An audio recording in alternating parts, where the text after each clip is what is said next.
Well, let's move into the next topic, and that is talking about. Oh, this is weird. Nick Friedel wrote about this this topic. He's usually a bull Good guy, old bull rider. but he wrote about Klay Thompson. Klay Thompson on his Warriors' future. You just want to stay on the train as long as you can. All-star swingman Klay Thompson again made it clear that he would like to stay with Golden State for a long time. He said about being on Golden State, it's awesome. Makes you want to win now, though, and that's for sure. Makes you want to make the most of it. I think we have in the last 2 years. It's crazy because we are back-to-back champions, but at the same time, I feel like we are all relatively young and we can still get to another level and keep winning, not just this year, but years beyond. So Klay does seem like he's very set on staying in Golden State, but his contract does come up at the end of the season. Obviously, that cap is going to be a mess because also Kevin Durant's contract comes to an end, and DeMarcus Cousins is only on a one-year deal. So a lot of moving pieces in Golden State.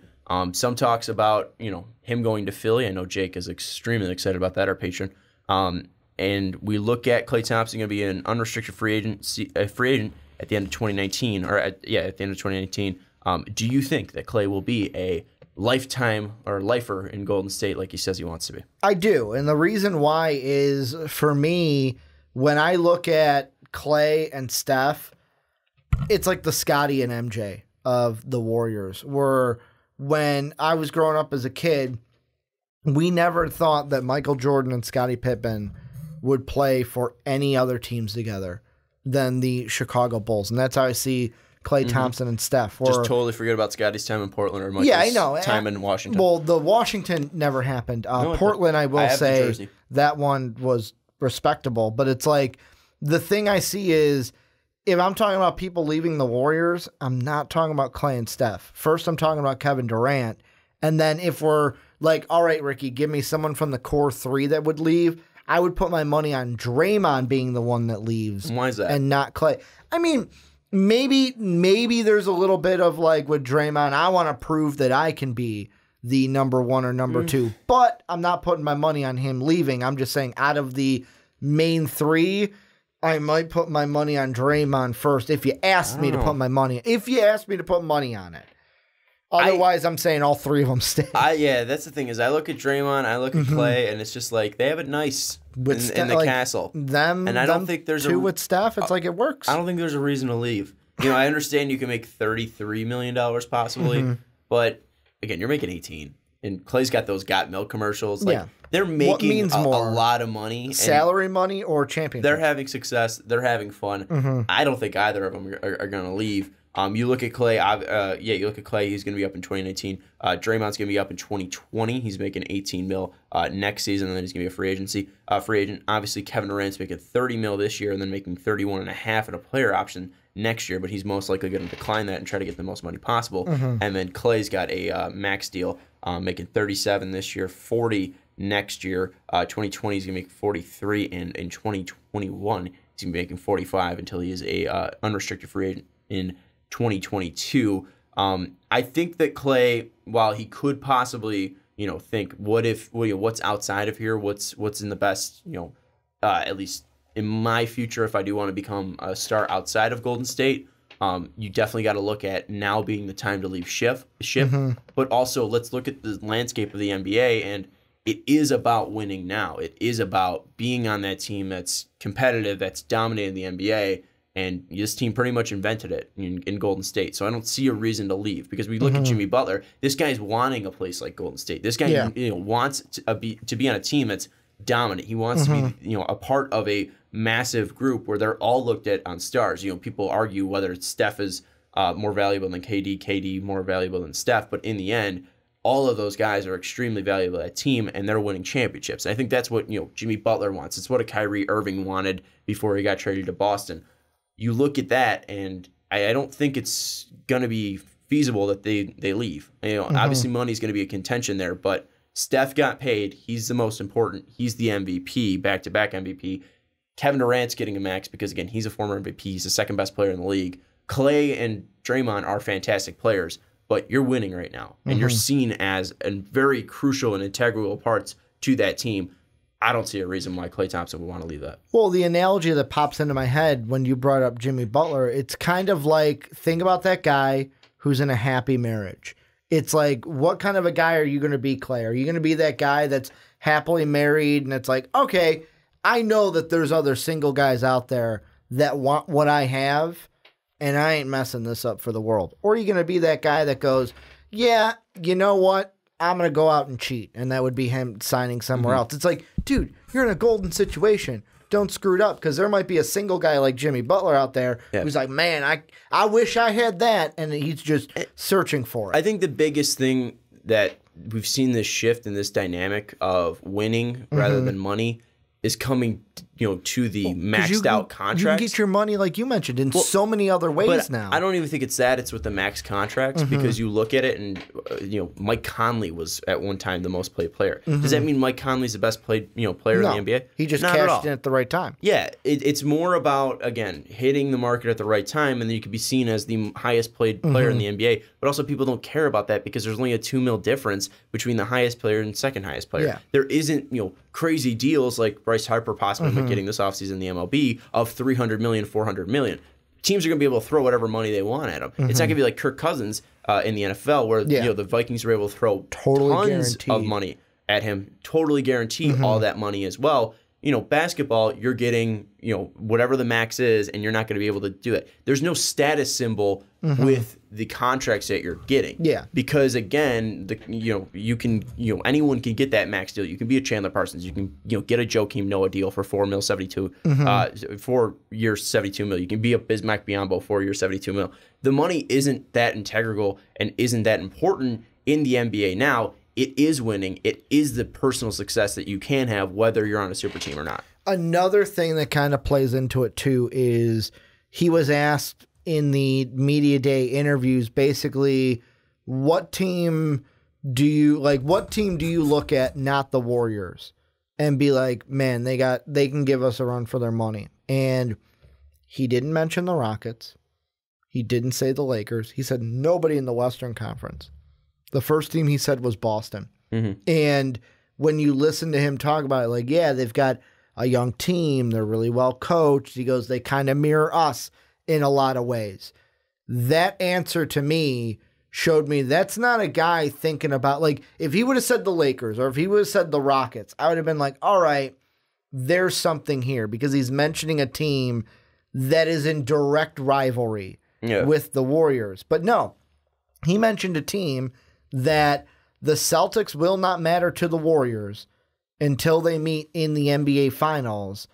And he's talking about them with kind of like admiration of like, man, it almost reminded me of like, man, I can't wait to meet you guys because you mirror us so much. And he's thinking about championships and winning and what it takes to win over just getting money and getting paid. Yeah, and I mean, why else would his head be in any other place, I mean, that's what he's used to. I mean, we've seen ever since 2014, 2015, they've been in the NBA Finals. But like, if he would have said the Rockets, I might have had a different answer, where it's like, why is he saying the Rockets? Why is he saying the team that almost beat him last year? Like, but there'd be a little bit of doubt in my head. They've proven themselves to be the best team in the Western Conference for the past 4 years. So I don't think he's really looking at that. I understand where you're coming from. No, 100%. I mean, sometimes the Warriors are like that kid that's like, crap, I got a C, man. I got to bust out this A on the final. Did it. Got that B. Or got that A. I passed. You also look, and I mean, the Warriors weren't fully healthy last year as well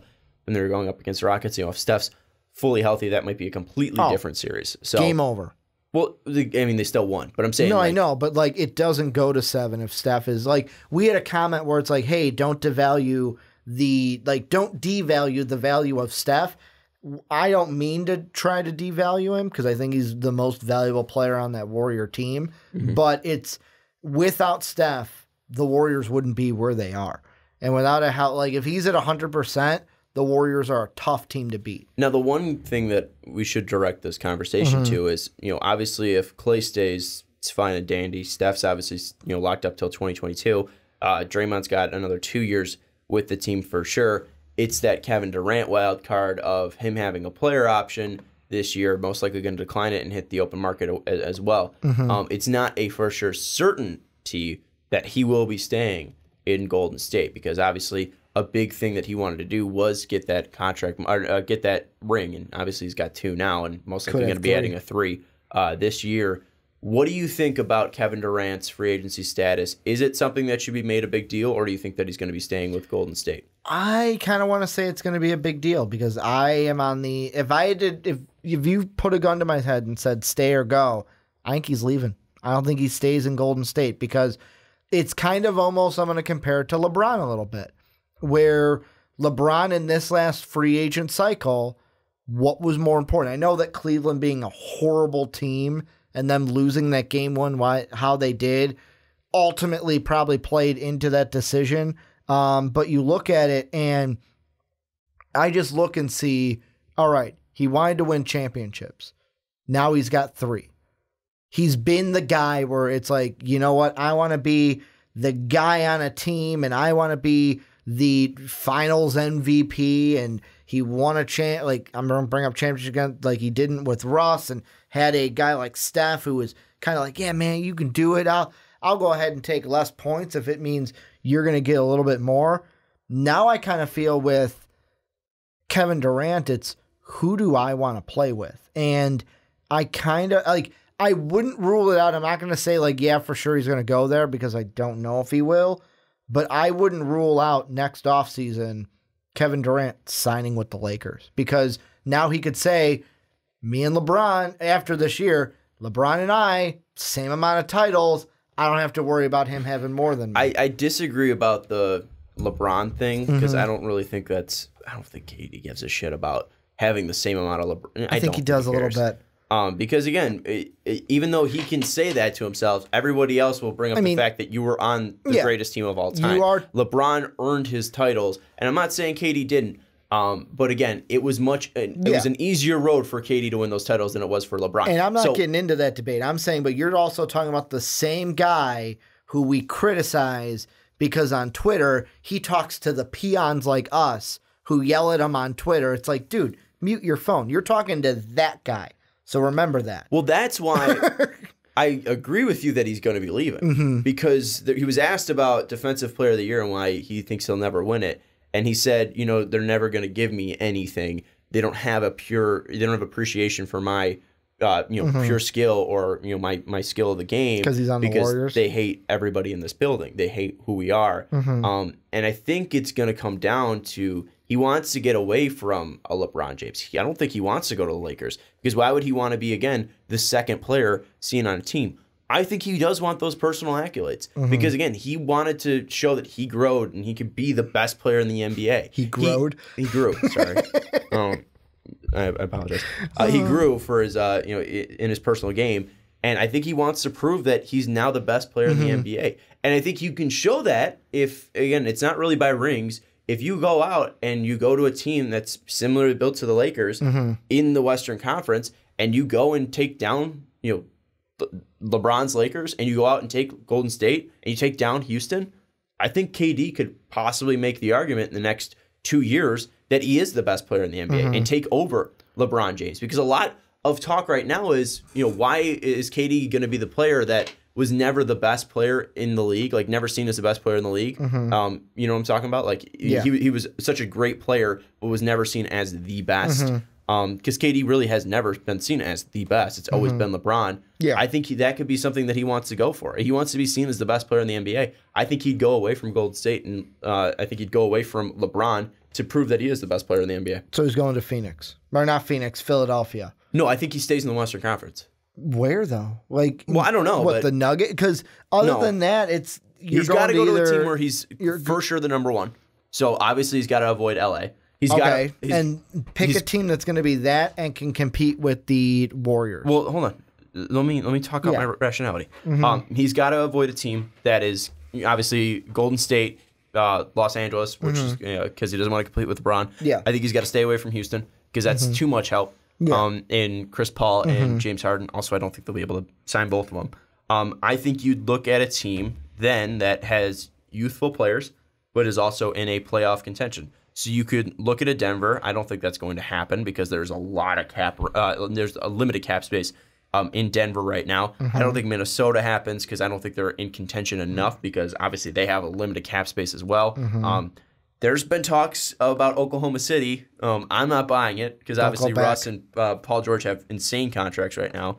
I don't think Dame and CJ happens either. What I'm trying to get to, though, is I look at teams like the Dallas Mavericks, the San Antonio Spurs, and I think that you might call me crazy, but even possibly Phoenix. If they show enough, because they're going to have contract space, they're going to have cap space, or maybe even Sacramento. Both teams are going to have cap space. They are young, and maybe KD gives them enough of a spark to push them into the playoffs. I think Phoenix and Sacramento are well outside. I think San Antonio, having Pop there, having DeMar there, I think that could be definitely a team you look for, as well as DeJounte Murray. And then you look at the Dallas. Obviously, they have Dennis Smith Jr. They have Luka Doncic. They have Harrison Barnes, who I think is a free agent next year. DeAndre Jordan. They're going to free up some cap space. I think Mark Cuban could possibly make a play for KD. I think he would want to stay in the Western Conference to try to beat out LeBron and Golden State too. I got one more. This one might sound crazy. Clippers? No, not the Clippers. That would be interesting too. If they got a Jimmy Butler, maybe. Because I think Jimmy's a small enough of a star to make that work. Exactly. And plus, the Clippers, I'm going to come to LA. I'm going to rule. You know what, LeBron? I'm going to take LA away from you before you can even take it. So that would be an interesting one. But one I'm thinking about, and I don't know exactly because I see an 18 mil contract. I see a 13 mil. The highest they have is a $25.5 million average salary. What about Utah? You got Donovan Mitchell, who's up and coming. You're going to be above him. You've got Rudy Gobert, the best, I'm going to say best defensive center in the NBA down low. I don't think anyone's arguing that, no. And you've got Jumpin' Joe, Dave's guy. So, I mean, you look at that team, and I don't know exactly what contracts it would work. I'm thinking it would work, but why not a team like Utah? You add Kevin Durant to that team, they become a lot better than they are now. The question is, could they compete with the Rockets, Lakers, and Warriors with Kevin Durant? Right now, SpotRec has Utah at $24 million in practical cap space. So maybe. I'm not entirely sure. I'm not a cap genius, but if they could make it work, maybe move a Derek Favors or one of those contracts. They're a team that I look at and I go, man, they were a team that was second round, got by the Thunder. The only reason they lost in the playoffs is they ran into the buzzsaw known as the Golden State Warriors. Why not join that team? It's got young talent and it's in the Western Conference. The only thing that I would say, and this doesn't work for my Kings and Phoenix one, which is totally fine. I think those are far shots. I think I would even put Utah above them. So thanks for throwing that out there. The only reason why I threw out Dallas and San Antonio though is because they've won rings recently. Yeah, and I think that's something that, again, if he wants to prove that he's the best player in the NBA, he's got to beat LeBron. He's got to beat Golden State. He's got to beat Boston. He's got to go to a coach that knows what he's doing. That's why they throw out Rick Carlisle, who has a ring, obviously, and San Antonio obviously has Pop. And you look at Dallas, too. This is most likely going to be Dirk's last year. They're going to need another star. Yeah, Dirk going in. That could be something that really kickstarts that. Another thing, too, that I kind of think about with Utah is this wouldn't play probably a huge situation, but let's say bring back the Thunder thing for a second. Let's say he's itching for a crowd base that is similar to that Oklahoma City, because a lot of people talk about how that's kind of it's a college crowd down there, and I'd love to go to a game in OKC one day. Utah's not far off from that. Even way back in the 90s when I remember the Bulls playing the Jazz, it was that is the kind of atmosphere you get with Utah as well, where it's kind of that ruckus college crowd where they're not, I wouldn't say they're not quite exactly OKC levels, known for OKC is always talked about on SportsCenter, but I feel like Utah has that same kind of, what's the word I'm looking for, personality that a crowd like OKC had that you're not going to get from a crowd like Golden State. Yeah, I mean, Utah can be definitely an interesting place for him to land. I don't know if it's exactly going to happen, but and could bring him first championship ever. That's something that could be important too. But I think Quinn Snyder's a fantastic coach. I don't want to take that away from him. But I think having that ring to back it up would be important. And you look at, again, Cuban obviously has a ton of pull throughout his career. He's one of the most popular, at least well-known owners in the NBA. And then San Antonio, they have that rich history of being able to win, especially having Pop. So I think that those two, at least in my mind, probably lead the pack because I do think Kevin Durant's going to end up leaving this year. If Kyrie leaves Boston, does he think about Boston again like he did the first time around? Do they bring in TB12 to try to sell him on Boston to get KD 35? If Kyrie leaves. Let's see if 35's available with all the Celtics retired numbers. I don't know. I think he would stay in the West because I don't think he's going to leave because I think he still wants to be in that area. I mean, I don't know even shit about him, but Gordon Hayward, you're going to be high. Like 35 is retired. Reggie Lewis, and then at that point, it's like the greats of Tom Brady and Kevin Durant, the greats to wear the Boston uniforms or New England Boston uniforms. But for me, the only other team I would maybe throw out there, but I'm not gonna say they're a high quality one. Is what about the Spurs? I mean, they've got DeMar. You're better than San Antonio. Did you? Okay. They've got DeMar. Were you not listening to me? I didn't hear about the Spurs. I heard you mention the Nuggets and kind of talk about that. I was talking about Dallas and San Antonio leading the pack. Yeah, but because of Pop. You mostly went into Dallas. But San Antonio, I was kind of thinking about because I didn't hear you say them. Because of Pop, and I mean, you got DeMar DeRozan, and you'd be better than DeMar DeRozan. The only thing is, are they going to be? They're a team that I would think with Kevin Durant would have and this sounds bad to say, would have a worse chance of competing with the Warriors and the Rockets and the Lakers than a team like the Jazz or a team like the Nuggets if they got them. Why is that? Just because I feel like with not necessarily Pop, but DeMar DeRozan, I would take the young talent in Utah over the older talent in San Antonio. I mean, if they have KD, the only team that has a better player than KD is Los Angeles. Yeah. And still there is young talent in San Antonio. We know that Pop can find that young talent that does help that team. I would trust Greg Popovich to put a good team around Kevin Durant. And I know you said that you don't think it'll happen, but do you think in any universe it's possible that he does go to LA? That is a thought in his mind that he goes there, or is it 0%? I don't think that's. I think they have too big of egos to work together. I think they're friends, and I think they want to see each other succeed. But I think they want to see each other, themselves succeed more than the other one.